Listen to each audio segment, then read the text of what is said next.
Jangan lupa subscribe. Jangan lupa subscribe.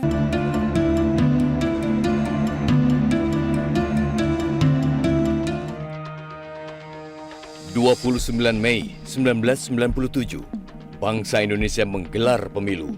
Tidak ada yang tahu, inilah pesta demokrasi terakhir di bawah rezim Orde Baru. Saat itu, kelompok penguasa memang sukses memborong suara, namun rakyat tidak buta dan memahami pemilu 1997 syarat bermacam rekayasa. Kemenangan pemilu 1997 melalui kecurangan dan pelanggaran memicu krisis kepercayaan. Upaya pengerahan aparat negara untuk memastikan perolehan suara membuat pemilu 1997 kehilangan legitimasi di kalangan rakyat jelata. Dalam waktu tidak terlalu lama, muncul upaya melucuti pemerintahan hasil pemilu 1997 dari kekuasaannya.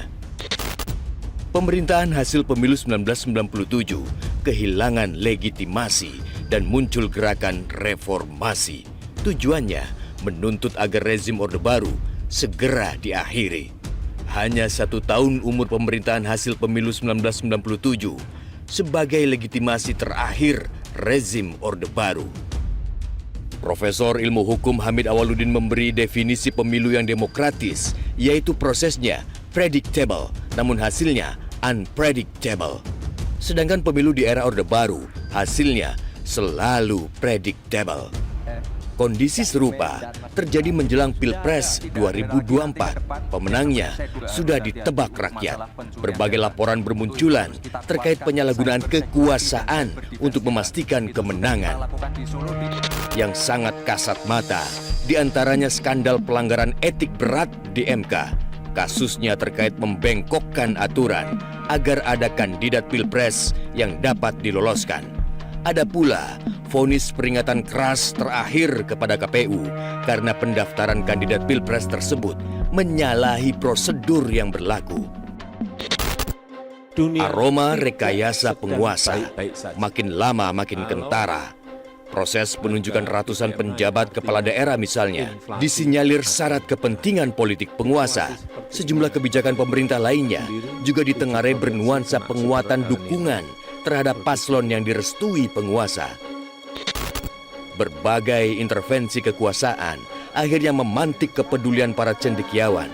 Sebagai kelompok masyarakat pro-demokrasi, para guru besar khawatir pemilu akan kehilangan legitimasi. Bila pemilu dianggap tidak lebih dari sebuah skenario penguasa, bagaimana mungkin publik mempercayai hasilnya? Akhir kisah Orde Baru semestinya menjadi pelajaran berharga. Setelah 32 tahun berkuasa, rezim Orde Baru tumbang akibat cacat etika. Legitimasi politik melalui pemilu ternyata tak mampu menyelamatkan rezim Orde Baru. Legitimasi hukum melalui manipulasi legislasi juga gagal membuat Orde Baru terus berdiri. Bangsa Indonesia membutuhkan pemilu yang luber dan jurdil. Kita ingin iklim demokrasi yang esensial, bukan demokrasi yang sekedar prosedural. Pemenang pemilu yang syarat skandal hanya akan memboroskan energi bangsa di masa depan. Assalamualaikum warahmatullahi wabarakatuh. Sahabat BN, jumpa kita kembali. Saya doakan seluruh pemirsa kita semuanya, seluruh bangsa Indonesia, semoga mendapatkan keberkahan hidup dari Allah Subhanahu wa taala dan semoga mendapatkan petunjuk darinya ke jalan yang benar. Sahabat BN, kita sekarang berada di akhir pekan hari Sabtu 17 Februari 2024. Kita boleh berada di akhir pekan karena besok Senin kita bisa lagi kembali ke pekan yang baru. Tetapi kita jangan sampai berada di akhir demokrasi, karena kalau berakhir demokrasi, kita khawatir tidak bisa lagi nanti menemukan demokrasi yang baru. Sahabat BN, tayangan barusan terasa membangkitkan ingatan kita kepada pentingnya demokrasi, kepada pentingnya pemilu yang langsung, umum, bebas, rahasia, jujur dan adil. Yakni pemilu yang benar-benar menjunjung tinggi kedaulatan rakyat. Pemilu yang menjunjung tinggi kedaulatan rakyat itu tentu saja pemilu yang tanpa rekayasa, pemilu yang tanpa sogok-menyogok, pemilu yang tanpa intimidasi, pemilu yang tanpa membodoh-bodohi rakyat. Sebab tak ada gunanya sama sekali kalau pemilu itu tidak demokratis, tidak menjunjung tinggi kedaulatan rakyat, hanya akan menghabiskan uang rakyat saja. Pemilu ini dibiayai dengan uang rakyat. Alangkah naifnya apabila pemilu yang dibiayai dengan uang rakyat ini tanpa menjunjung tinggi kedaulatan rakyat, hanya sebagai formalitas saja. Jauh sebelum penyelenggaraan tahapan-tahapan pemilu dimulai, suara dari publik memang telah menggema bahwa penguasa dimungkinkan untuk sulit netral. Setidaknya ini dapat dilihat dari sikap Presiden Jokowi sendiri.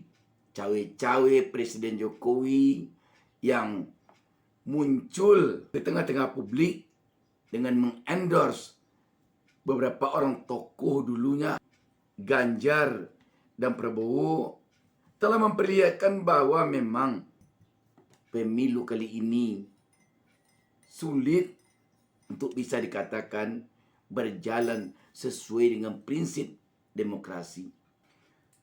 Dan keberpihakan penguasa semakin tampak kentara ketika anak Presiden Jokowi, Gibran Rakabuming Raka, maju menjadi cawapres. Coba kita saksikan penggalan pendapat dari Profesor Dr. Fran Magnesuseno, guru besar filsafat ini. Saya kira satu masalah besar Pak Gatot itu adalah bahwa ada kesan bahwa pemerintah juga presiden amat sangat berpihak pada satu paslon, itu paslon 2. Saya kira juga tidak disangkal dan ada kesan bahwa aparatur negara juga mendukung itu. Nah, ini mempengaruhi orang yang memilih, tapi yang menentukan mengenai pemilihan ini adalah apakah yang hasil-hasil kita dapat quick count sekarang yang memang belum definitif, apakah pada dasarnya ini memilih faktanya atau terjadi kecurangan. Jadi, ketika sekarang ini kita lihat fenomena pemilu yang terjadi di lapangan, ada kesan seperti pemilu di era Orde Baru. Di era Orde Baru, jika kecurangannya untuk menguntungkan golongan karya, yakni golongan penguasa Orde Baru kala itu, tidak akan diapa-apakan, tidak akan diberi sanksi. Pada pemilu kali ini ada kesan demikian, sehingga keberanian bagi yang diduga melakukan kecurangan untuk menguntungkan salah satu paslon, sepertinya itu tidak jadi beban bagi mereka. Tidak takut mereka melakukan kecurangan itu, karena mereka yakin tidak akan diapa-apakan. Coba kita saksikan cuplikan tayangan ini.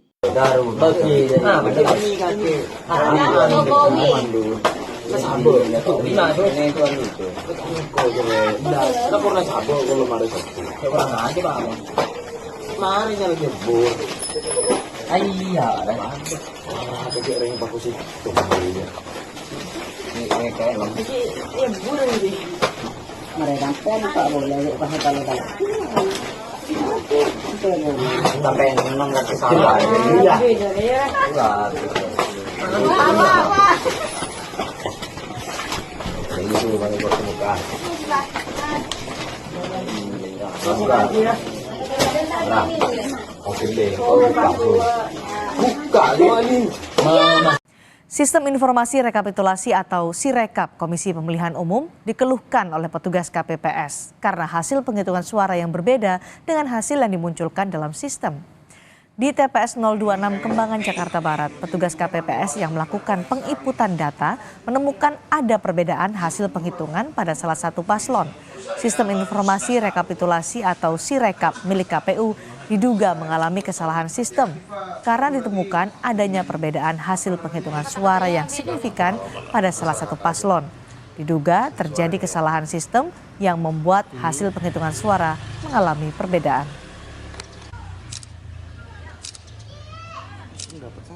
80 suara. Oh, jadi cuma hanya 80 suara? Iya, betul. Sedangkan di Sirekap yang terbaca adalah 720 suara. Gitu. Dan sudah tidak bisa diedit. Dia otomatis gimana Pak kalau paslon-paslon lainnya lagi semuanya diedit nggak? Paslon yang lain sama 95 juga. Nih, seperti Anies 95, di Sirekapnya betul 95. Ganjar pun juga seperti itu. Ganjar ada 22 suara, di Sirekap terekamnya sama 22. KPU buka suara soal data perolehan suara Pilpres di aplikasi Sirekap yang tak sesuai dengan jumlah angka di formulir C1. Ketua KPU bilang akan segera mengoreksi penghitungan data dari formulir C1 yang dikonversi ke Sirekap. KPU menegaskan penghitungan bersifat terbuka untuk publik. Katakanlah misalkan ada formulir C hasil plano yang diunggah, ada yang salah hitung atau salah tulis, nanti juga akan kita koreksi. Nah, koreksinya kalau untuk yang formulir ya, kalau ada yang salah hitung atau salah jumlah atau salah tulis, itu nanti akan dikoreksi melalui mekanisme rekapitulasi di tingkat kecamatan. Dan nanti formulir hasil rekapitulasi tingkat kecamatan, formulir D, itu juga akan diunggah di dalam Sirekap. Sehingga nanti siapapun bisa ngecek ulang apakah formulir-formulir yang katakanlah sekiranya atau seandainya ditemukan yang salah hitung atau salah tulis sudah dikoreksi atau belum di mekanisme rekapitulasi di tingkat kecamatan. Bawaslu ikut menanggapi kesalahan konversi data formulir C ke Sirekap. Apakah kemudian ini masalah atau tidak? Bahkan ada bahkan ada yang sampai 800.000 atau 80.000, 80.000. Ini data apa gitu kan, nggak mungkin juga. Tapi mungkin salah input atau juga pembacaannya juga bermasalah. Namun harus kami sampaikan bahwa Sirekap adalah bukan penentu terhadap rekapitulasi. Penentunya tetap menurut Undang-Undang 7 tahun 2017 adalah manual rekapitulasi. Jadi bukan Sirekap. Sirekap alat bantu. Saudara, aksi Kamisan kemarin kembali digelar di seberang Istana Merdeka.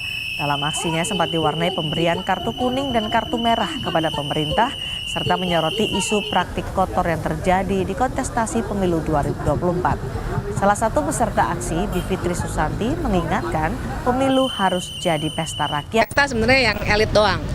Kalau kitanya ditakut-takutin terus gitu. Dikit-dikit kalau sekarang juga misalnya nih saya sekarang ngomong dugaan kecurangan, pasti langsung mana belum terbukti. Jadi terus ditakut-takutin, terus langsung lapor polisi. Upaya menakut-nakuti itu emang ada dan saya mau bilang kalau kita jadi takut beneran, mereka menang.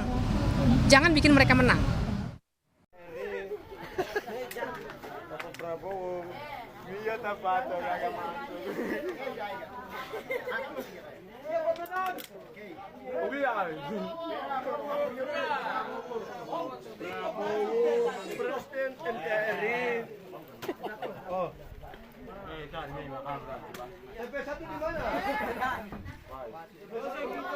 Mas, verán, con Benedico,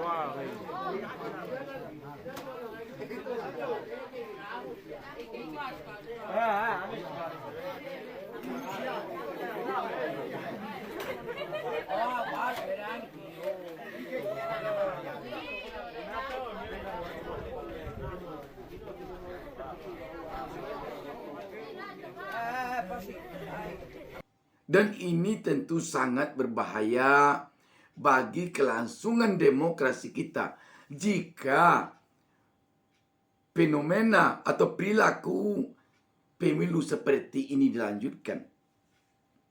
Dan kita yakin kalau perilaku seperti ini tidak dihentikan, tidak ada tindakan, tidak ada yang melawannya, nanti pada pilkada yang sebentar lagi akan berlangsung, juga ini kita yakin akan terjadi.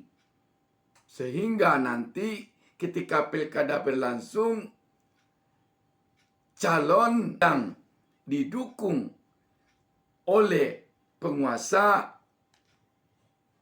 ada kemungkinan akan bisa berbuat sekehendak hatinya saja. Karena pelaku yang diduga melakukan kecurangan untuk memenangkan calon yang berada di kubu penguasa itu tidak akan diapa-apakan. Karena itu, apapun alasannya, kita yang mencintai demokrasi tegak di negeri ini sesuai dengan cita-cita reformasi perlu berjuang agar fenomena atau perilaku dugaan kecurangan yang terjadi pada pemilu 2024 ini perlu diperjuangkan untuk dihentikan.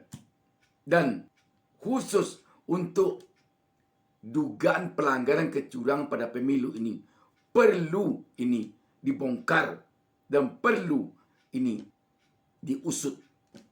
Jangan biarkan tindakan dugaan kecurangan ini menjadi pembenaran bagi hasil pemilu sekarang ini.